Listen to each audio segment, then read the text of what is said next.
vadikani mufaro wangu kusangana nemi pane chino chikuva panguva ino patinokurukura nepasi rose tiri muMike Samba Show asati gona kupinda muchikamu chinoka tisina kutenda vakodzeri vedu vedande mutande vanotipa basa isai kuti tigone kutaurirana nedande mutande zvinoendeka mufunge. Mike Samba Show is powered by dande mutande. Chikuva chinonzi chikuva chemhemberero. Zvatinoda kurakidza nyika ndezvekuti kuZimbabwe tinavo vanozvigona vari kusumudza mureza yedu vatiri kudada navo kuti havo asi nhasi ndinoda kungotanga nekukutendai nekutiteedza tiri kukuonai pamaplatforms edu akasiyana siyana amuri kutiteedzera. Rambai makadaro. Ndine chikomana chiri kuita zvinogara zvakadaro. Regai ndimupe mukana uno kuti azvisume kunyika. Wakadii komana? Makadini mama? Ndinofara zvamukabviwa wakadii? Kwakanaka. Tinotenda kana kwakanaka. Ndinoda kutanga nekubvunza zita nekuti mamwe mazita ndiye madunhurirwa, mamwe mazita ndiye mabhii. Handitya? Mamwe ndo amunodaidzwa chaizvo. Iwe unonzani ndikati zvisume kunyika? Zita rangu ndinonzi Sean Panashe Kongo. Kongo it's Qongo. Okay. Chindevele. Okay, aiwa ndisu wakare nekuti inyika yedu tine mitauro inokwana 16 yese tinoiremekedza. Saka iwe unoshanda nezita rako chairo kuberwa. Aiwa makuru tinonzwa vamwe vaine madunhurirwa aine zvakasiyana siyana. Asi pamukana une ndingade kuti ungotipawo kanhoroondo kako kadiki kaunosununguka iwe kutipa unongokaisa mudiki. Ndokuti toziva kuti hauna kungotanga wapa stage ka takungoona kuti shonoyo chimbotipa kanhoroondo. So music yakatanga I think 2015. Because ndaitidza padziva rasekwa wanai. So papa ainzi maStone Bench chinyora tiita zvataita ipapo. So ndaimbopuwa kamukana kekuti ndimboaimbira. So from then ndakanoti ndokwanisa kutojambisa vanhu. So kubva ipapo ndakangotanga kungoita mchana. Ndobva ndazopuwa mukana wekuti ndiimbe pasong inonzi Gore. Ngeni maartist akawanda. Ndobva ndaisa vhesi rangu rainzi Gore richitanga nevulana tatakavika. Ndobva ndazonorova shona yakadzama pandakanoti dzaingova naro vedu vemusadaro. Makorokoto nokuti unoziva kana muchitaura mitauro yedu iyo shona kana chindeveri kana tinonzwa kudada nekuti munhu wese anodada nerudzi rwake. Isusu dzimwe nguva ndisinoita kunge tingazvishore asi hatifaniri kushora nekuti rudzi rwedu hatisi kuti imwe mitauro yevatorwa haitaurwi, aiwa inotaurwa panguva dzinokodzera. Asi isusu tinoda kurakidza nyika kuti aiwa tiripo kuZimbabwe ndozvatiri kugona ndozvatinoita izvozvi. Ndinoziva kuti kune vamwe vaiti kana vakada kuedza kuimba nekuti nhoroondo yekare kare yemumanzi yemagitari vanhu vaibva vangokurumidza kuti mwana rasika. Hauna kumbosangana nezvakadaro here? Wakawana here kusumudzirwa kana kukurudzirwa tichibva kumhuri kwako kana kushamwari dzako? Baba vangu vaisada. Vaisada because inini ndandiri munhu wekuti semuimbika unombomuka wakagerwa zvakashota. Zviko zvakagerwa izvi wakarwa kamusuru womboisa tint umbomuka une malogs uromboita nezvei chirombeka chauri kuita unofanira ngori musoja. Ndakarombodza ndaita musoja, ndambodza ndaita mupurisa, ndambodza ndashanda kuambulance bandaita nharo because ndaiziva kuti no ini ndoda kuimba. Asi pazvakatanga kuzofamba because mbereki ndikuziva kuti baba vangu vakaoma nazvo pamwe nezvikonzero zvakomai. Mai vaifara vaitozvifarira kuti misi aite zvanoita but baba vaiti no hakuna munhu anoimba kumhuri kwangu, munhu anofanira kunge ari ticha nesi. Ndizvozvo chaivatariri vabereki vakawanda tinombopfuura naikoko nekuti mubereki wese anenge achida kuona mwana wake achiita zvine upenyu. Iye zvino izvi vadiwatariri nevateereri kwane ndima dzakawanda dzakasiyana siyana nemabasa.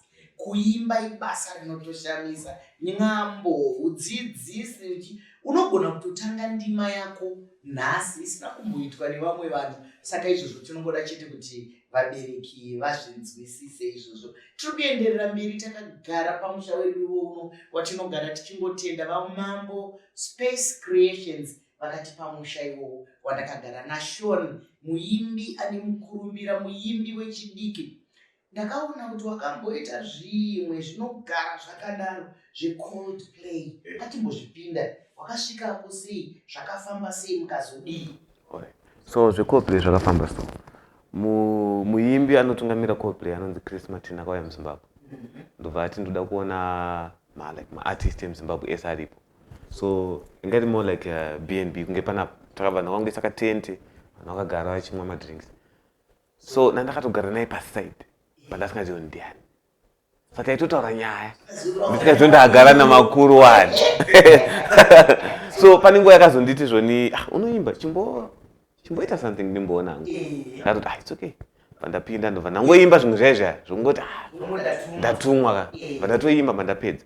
So ndagara ndopa ndikazoti ndimbotarisa paGoogle kuti ndakagara nani. Ndopa ndikatanga kuona kuti ndigare nevakuru. So from there ndopa ndakatanga kuzitaura kuWhatsApp because waziva kuWhatsApp kwangu ndikati you know what, I liked how you performed chichichi. So takataura for almost a month. Then ndobva wazondibvunza kuti uri kudei. Chii chauri kuda iwe? So ndobva ndanovhunza vamwe manje naye ndoti ndabvunzwa namukuru kuti kudei.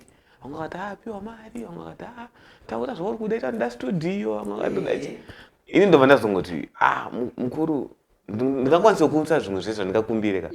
But ndiri muimbi and ndiri kuimba ndiri muZimbabwe. But pandiri kuimba pandiri kuwisha kuti ndichinjewo the world. And asi ndochinja sei the world kana ndingori muZimbabwe. Ndopa akati don't worry. Kana uchikwanisa uyachi kuto kwatiri kuenda. Ndopa ndakabva ndangoenda. Shainda ingofuma kuti tingongoperform. Takatanga taenda kuAustralia. Ndokwa ndakatanga kuinvitwa. Ndobva ndasvika. Because ndaingofuma mamwe maybe stage. Ndangakaya nekungo 2 minutes. Ukasvika uri muzvara. Ndopa ndaona ndakuenda mustadium. Maiwe. Varungu varipo. Apa ini masongo angu ndeshona. Ndaitosha. Azvimbotyisa mutauro nekuti ikako kamumhanzi kakunzwika kakudini ndo kanokosha. Nokuti kana tiri mumhanzi tichiimba mutauro wese unongonzwika. Tinogona kuteerera dzimbo dzakaimbwa nemaChina, tinogona kuteerera dzimba dzakaimbwa nemafrench. Saka imi kana muri kupinza dzedu dzekuZimbabwe tinopururudza. Ndaitya ndobva ndapinda first day. Ndaimba ndikuona vanhu vari kujamba. Isa imwe vanhu vari kujamba. Ndikati vakomana chii chiri kuitika pana? Ndingoti ndine here. Chii chiri kuitika? Second day, third day, ndakufloor. Zvinhu zvakutofamba zvakanaka. So ivo vakasvika pakutozondiudza kuti asi wakambozviita zvauri kuita izvi. Ndikati handisati. Asi wanga usingazivi kuti kuZimbabwe vanorova. Rova izvo ndinozvitemba kuti language haina basa. Ndizvo zvomashoko makutu ari kuitwa. Mwana wedu akaenda kuzvikuva zvinoshamisa zviri kunze kwenyika. Vadikani, ndosaka tichiti kana wakagara nemunhu kana kuti uchitaura nevamwe vanhu vausingazivi, usanyanye kuzvida, usanyanye kushora, nekuti dzimwe nguva unenge ugere nengirozi usingazivi. Handiti muri kuona Shoni anga akagara nemunhu wanga asingazivi kuti anozomuitira zvinhu zvakawanda. Saka mabva kuAustralia pane kumwe kwamakaenda here zvakare? Takati Australia, tapedza kushabva tati New Zealand, vatambodzoka kumba. Ndobva vandishedza vakati tine kafunction katiri kuita kuUK, kuO2 Arena. Ndengofunga problem ndeyekuti ndichifunga maybe 2 mashows. Asi zvimashows.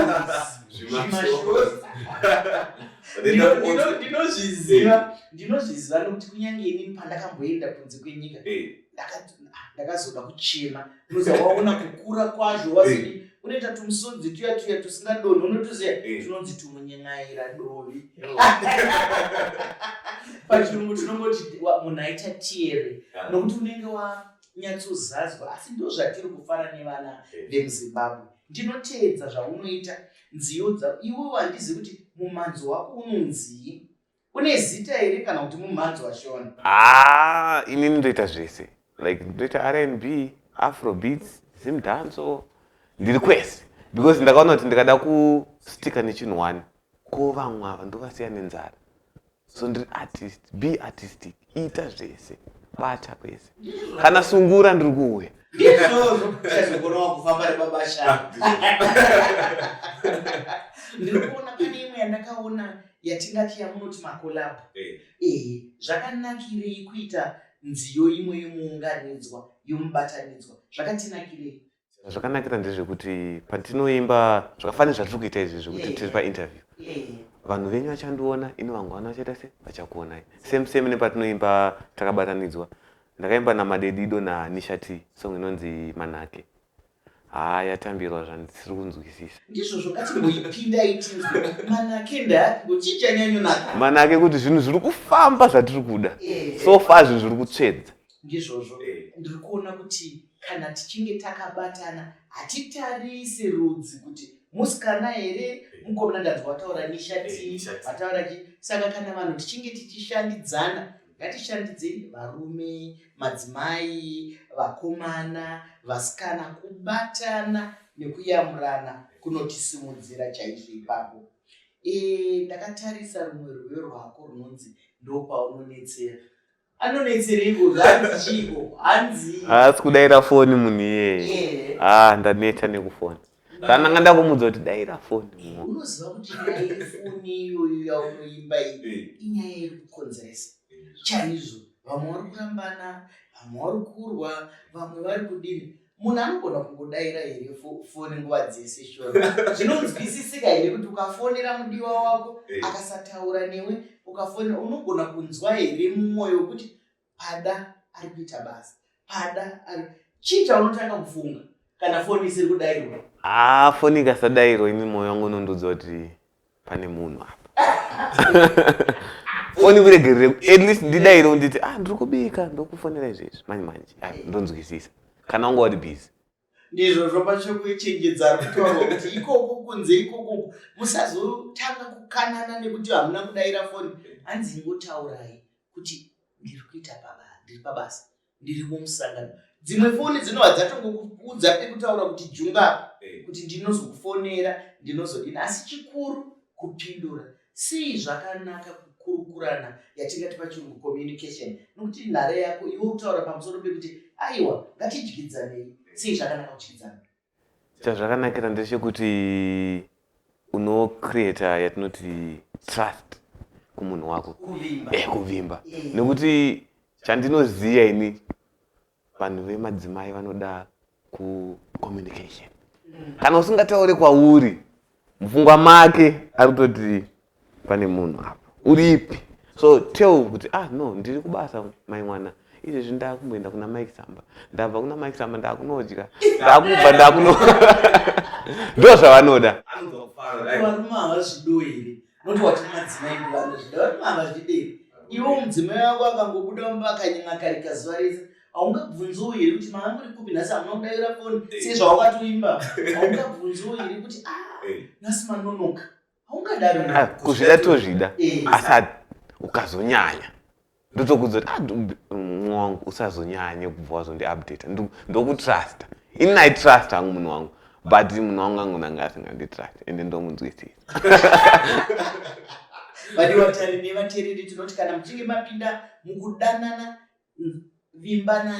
vimbanai nekuti upenyu hwakati rebei. Mazuva ano munoona kana kufamba chaiko mumugwagwa kune mota dzinenge dzakamanikidzana zvekuti munhu panguva yaanombosvika pamwe nemaminitsi mashomanana anogona kutora awa rese okuudza kuti ndandiri mutrafiki. Munozvidaira here kuti vange vari mutrafiki? Ko vakazononokisa munozvidaira here? Asi chikuru sekutaura kuti tashoni pano kuvimbana, kuchengetedzana. Asi handishanje chete. Kana mukanzwa mumwe wako achikubvunza handishanje chete, kuri kuitika zvakawanda, kunoitika tsaona, kunoitika zvakawanda. Munhu anenge achida kungoziva kuti munhu wake mupenyu here. Kana ukangotaura kuti aiwa ininika ndiri right, ndiri right, munhu anogutsikana. Handei zvedu nenziyo dzako. Ndakakuona wakaimba rumwe rwiyo zvakare rwekuti nzenza. Kana tichitaura kuti nzenza mutsika nemagariro, tinenge tichireva munhu akaita sei, ane chimiro chipi kana taenda kunzenza? Inini nzenza yangu yanga iri vanhu vasiri kundibhilivha kwandiri kuenda. Vanhu vaiti ausvike iwe. Vanhu vaiti no ari kuwesta nguva.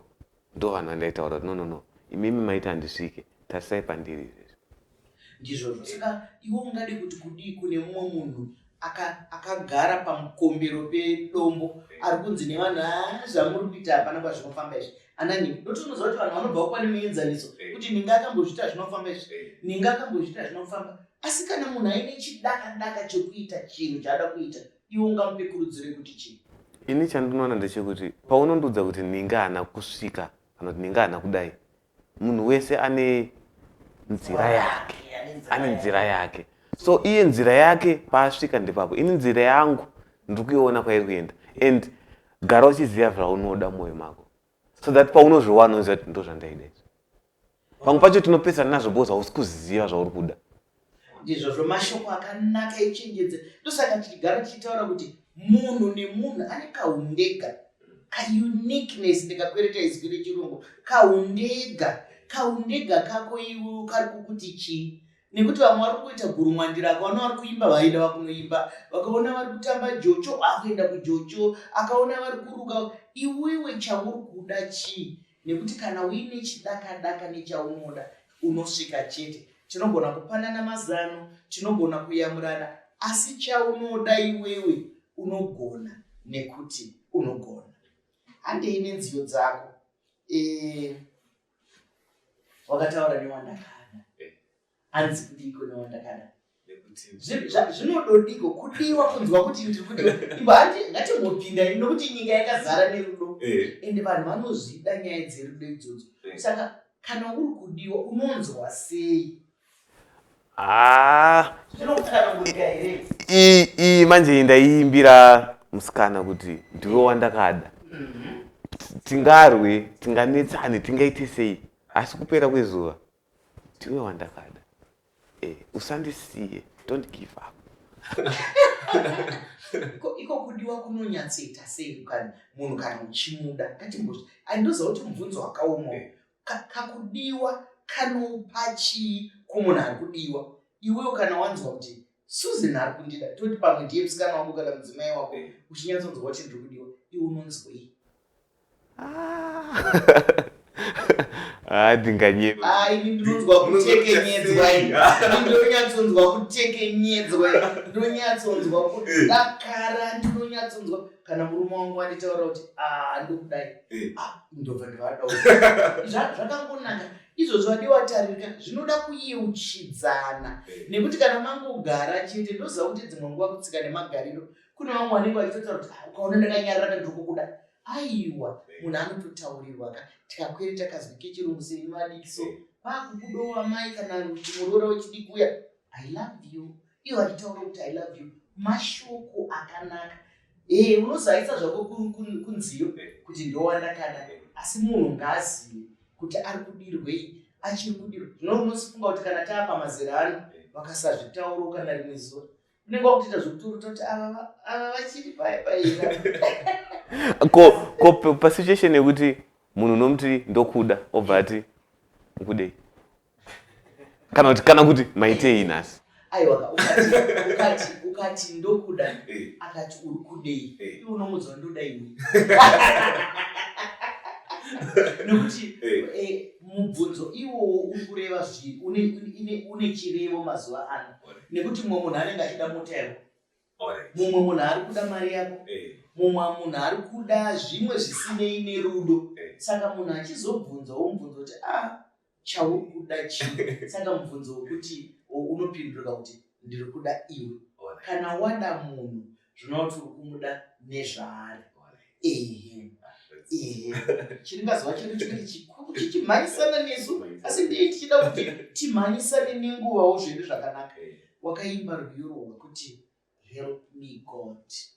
Sei wakaimba uchitaura pamusoro panyadenga? Hakuna here vamwe vanhu vanobatsira, asi wakasarudza kuti help me God. So panguva iyi ndiri panguva yakaomarara, nekuti indakurira kukwadzana extension kugeto. Takaona zvakawanda, so tata kusvika pakunyorera kuti Mwari ka, as much as tiri kuita sei, asi munhu anovhura nzira ndimi.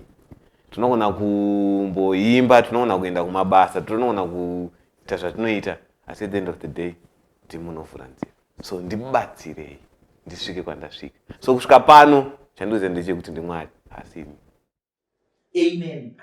Ndizvo mashoko makukutu echenjedzo ikoko kwadiwa vatariri nevateereri ndoziva kuti tiri kusangana nematambudziko akasiyana-siyana, tiri mumhosho dzakasiyana-siyana, asi Sean ari kuti help me God. Anzi ndiye chete anobatsira, ndiye chete anovhura mukana. Dzimwe nguva zvinomboita sezvinononoka, dzimwe nguva zvinomboita sepasina, asi isusu kurudziro iri pano ndeyekuti kana tiri pachirindo ngatirege kuita bruma, nekuti Mwari vari kukuziva kuti uri apa.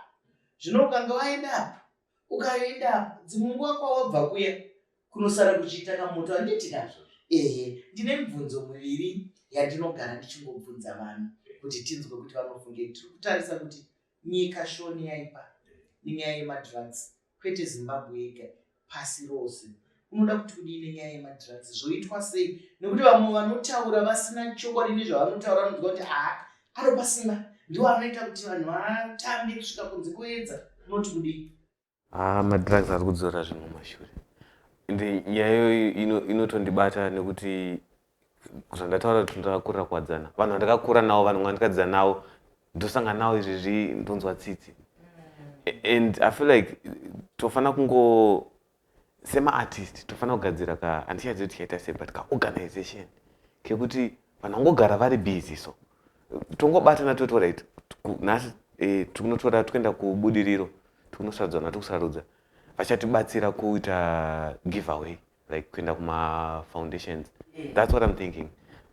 Pamberi papa ndoda because vanenge vasina zvekuita kumba, vaswera vakagara, so ndovatora ndoti vakomana tane zvekuita, so ndikuenda kuorganization kufoundation, let's say handitizive mazita avo, ndovatora ndotenga zvandatenga, maybe chikafu, ndobatsirwa nevanhu, ndingoposta toda kuenda kwakati nevanhu vangu, so that they can be busy at least, vaonewo zvekuita. Mwoyo wako wakanaka. Mwari ngava shuviro dzoupenyu dzakadaro ngadziitwe. Ngatiitei zvinhu, nekuti nyaya yemadrugs sezviri kutaurwa naShori haina kwainosvikisai. Kufa, kuzingaira, kutambudza mhuri, kuita sei, asi hanzi ngatitsvagei zvokuita. Kunyange izvozvi zviri kurongwana namukoma Shoni zvisati zvasimuka, kungoita kamwe kanhu chete, kamwe kanhu mumaoko ako, kana kutoenda kamuriwo kako, kana chimwe chinhu ngachiitwe kunyaya yesocial media. Unaiona sei? Social media indogara ndichiifananidza nemunondo, banga, sword, rinocheka kwese kwese. Kumwe rinocheka zvakanaka, kumwe rinocheka zvakashata. Saka ingotipomenza nesoko iri kuti kana riri kucheka zvakashata rinenge richiita sei, uzotipa kuti kana riri kucheka zvakanaka rinenge richiita sei. Social media hairi tricky, nekuti vanhu pane nguva yekuti vari kukuda, vari kukupembedza, asi at the same time vakadai so kuti vakamira kuti ungotadza mbichana, vanofamba newe. Ende kana wafamba newe, kana usina kusimba mwoyo wako, haunoona kubatikana. Ndizvozvo chaizvo. Ko kana yonaka, aiwa, kana yonaka ndipo kaya ndimuone tiri pano, ndiri pana Mike Samba show, tiri kuenda kuColdplay, music iri kufamba, aiwa, zvinenge zvichitsvedza. Ndizvozvo zvinoda kuti tizvishandise. Tataura kuti ibanga, munondo unocheka kwakanaka nekwakaipa. Saka isusu tiri kuti hero jira kufunga kana kuwaridza, sarudzo yako inoda zvipi? Ndinoziva kuti sarudzo yevana veZimbabwe inoda zvakangonaka chete. Ndanga ndikutandadzana pano naShoni, asi akaenda asina kumbondiimbira, ndingabude mututu kana kuita mezi. Ndoziva kuti ndoda kuti ungotsvaga karwere kwekuti ndikangoti kunyange wakarara ndiimbire Shoni, unongoti ngondiimbira uchinzwa kasitanza kerumwe rwego, kuti vadiwa vatariri nevateereri vatiri kutandadzana navo vanyatsonzwa kuti ndicho chikomana chiya rasta weya. So pane kari kunetsa izvezvi pasocial media pangatichambotaura, handizivi kana makasangana nako, ngendivaitire ndotarisa idu, ngenditarise iyi kari kunzi oh Lord madedido, handifunge ndakauya kumba mwana ari kunoidi yaukurunga papa chiuno ari ukurunga zvakwana. Chiuno chinokurunga, pakutamba paya, aiwa ndizvo, aiwa nyatsokurunga, asi musazominyuka naye. Nokuti munenge makuzomanya kwatiri pakunotwasanudzwa makura, manyanyokurunga naye. vadi vatariri nanga ndine chikomana pano chaimba zvakanaka ndinokupfururudzira mwanangu unogona mwari vakuitire zvakanaka shuviro dzako ngadzibudirire uzvichengetedze zvakanaka tataura zvakanaka tataura zvakawanda panapa ucharamba uchingoenderera mberi nebasa madikani ati kunopedzaka tisina kutenda vakotsveri vedu vedandemutande vachipa masaisai iwaya kuti tigone kukurukura nemi kure kure nepedyo pedyo kwamuri ikoko nedandemutande zvaendeka ka mazviona. My Samba Show is powered by Dandemutande. Nemusha watakagara uno watakapiwa nemhuri yeWamambo Space Creatives tinoramba tichingoitenda kana toita zvinoendeka zvikuru sei ndina Shoni paMike Samba Show chireka zuva chiya chinokwikwidzana nesu zvakanyanya. Ndine urombo chireka zuva chako chatsvuka chikakwata ndino wenyu Dr. Rebecca Kisama. Ngatisangane pano mumwe mukana. Sondorono.